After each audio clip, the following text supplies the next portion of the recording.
There is, unfortunately, no escaping physics. Bound by the speed of light, even information must take its time to get birds going. And as we move farther into the void, that time grows until the distance becomes unspeakable. Hello, welcome back. I'm Sergeant West, and this is day 370 of the mission around the Snot Planet, etc., etc. First, before I get into today's agenda, I want to let all of you that have been here for the last year know that I've read your messages. I have. I've read all of them. Thank you, Katie and Amar and Paul and Navi and Jillian and Razi. Happy birthday, by the way, Razi. 10 is a good year, I promise. All of your questions were very sweet, and I promise to answer them as best I can. Or as best as I'm able.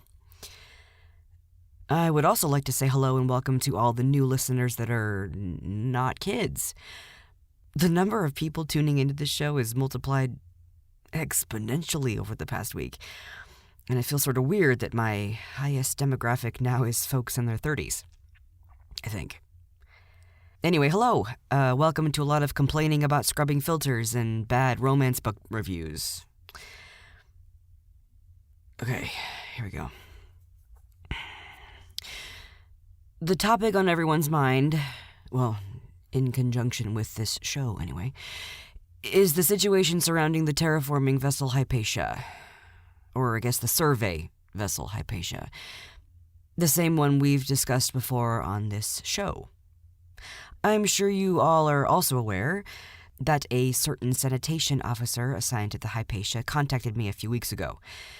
This probably wouldn't have been such a huge story if his messages hadn't been, well, I can't really say leaked because they were out there free to anyone. Okay, long story short, his messages were pulled from the network. But, apparently, the AI that runs the semi-central transparent portal link is malfunctioning or something.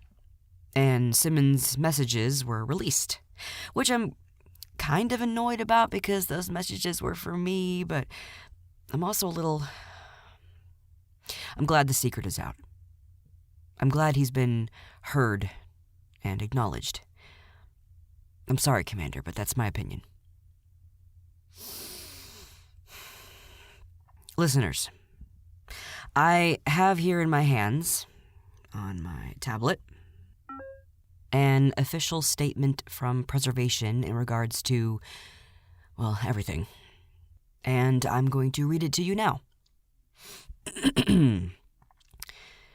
We of the Preservation, the RAND Corporation Institute for Space Studies, and its subsidiary, the Initiative, regret to inform you that the Class 13 survey vessel Hypatia, en route to Sector 6Z41 in the Elias Galaxy, experienced a systems malfunction, which in turn triggered the ship's emergency evacuation procedures. The crew was forced to board life pods and follow a planned course to rendezvous in Sector 8 near Jensen's star. In the last report from Captain Evergreen, all personnel aboard the life pods are in good health and in good spirits. Captain Evergreen has also reported that they have plenty of emergency rations to keep them that way until the rescue team arrives in 2 weeks' time. Regarding the status of the Hypatia's sanitation officer, the command at Initiative has been in contact with him, and he has reported that he is also in good health. His report has detailed the events leading up to him being stranded, and also the entirety of the system malfunction. Please rest assured, Preservation engineers are hard at work on a plan to help him gain control of the ship's operating systems.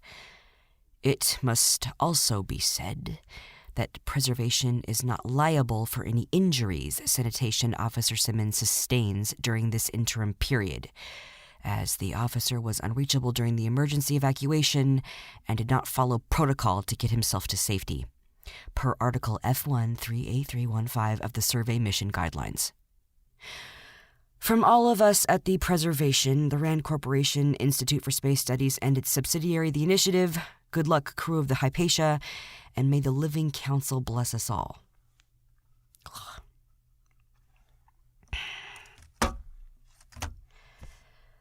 Well, now that I've read that statement, I'm gonna go back to my regular show content, if that's okay with everyone.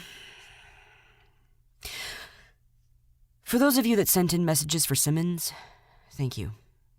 Thank you so much. I can't read them on air, preservation won't let me, but I'm sure he appreciates it. I know he appreciates it. I'm gonna tell a story. And fair warning, I've tried to keep this show clean for all my younger listeners out there, but maybe parents should listen to this part first and decide. Anyway. A long, long time ago on Earth, or Terra, whichever you prefer, before metal cities and hover cars and short-range teleportation, there was lots and lots of land covered with grass and trees and sand and flowers. It was beautiful and open, and the weather wasn't timed or controlled. There was just rain and sun and snow and wind whenever the atmosphere decided. It was crazy, but it was free. On one large stretch of land was a city made out of stone. It had tall spires and big metal gates, and inside were animals and people selling things like clothes and candles and bread and stuff. Here in this place lived a soldier. He wasn't important. He didn't have high rank or anything. He just did a job so he could pay for school, and really the worst thing he had to do was deal with a grumpy scientist once in a while. One day, this soldier got a letter from a farmer. And if you're wondering how they're getting letters back in this time of no, teleportation and stuff, I think it's birds. Yeah, go figure. Anyway. Where was I? Oh yeah, the farmer was an admirer of the soldier's work, his swordsmanship or something. In the letter, the farmer told the soldier he was living on an island far away across the sea. He had been on a ship with a crew on a mission to find more land to farm and grow more food for the people living in the stone city. But on the way, they had encountered a sea serpent, and the crew had abandoned the ship, leaving the farmer to fend for himself. The soldier was moved by the farmer's story and took the letter to the head of the guard, who in turn gave it to the general of the army. But instead of sending help to this farmer, the general gave a big speech and talked about the crew of the ship and how glad everyone was they were alive, and never mentioned even offhandedly that there was still someone out there that needed help. Luckily, the soldier had friends all over the city, and he told them about the farmer living on that island. They told their friends, and their friends told their friends, and the story grew and grew until the guard and the leadership and everyone else had to admit there was a man out there on an island far away, escaping sea serpents and piloting ships he wasn't trained to sail and just trying to do his fucking job, out there all alone. They had to admit that he existed, that he was a person. The guard gave another speech. This time they talked about the farmer, and of course, waived all responsibility. But at least they admitted what happened, and promised the people they were doing something.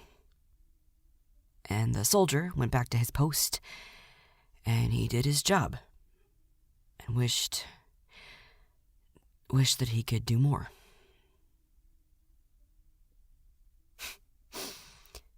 Oh, if only Dr. Hines could see me now. You take no responsibility, Axel, for anything. Sure showed you, didn't I? I'm signing off for tonight, listeners. Hey, do me a favor. Be kind to one another. Take a moment and just get outside of your bubble for a minute or two and just listen to each other. Simmons. I thought of something earlier. You don't have to wait for dinner to have ice cream. You can eat ice cream whenever the fuck you want, right? Anyway. Good night, listeners.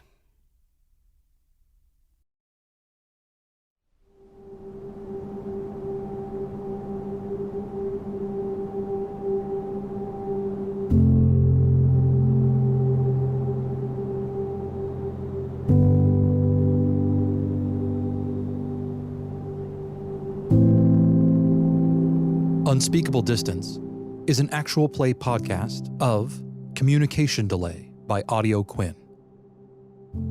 A link to the game's itch.io page and credits for our players are available in the show notes linked to this episode.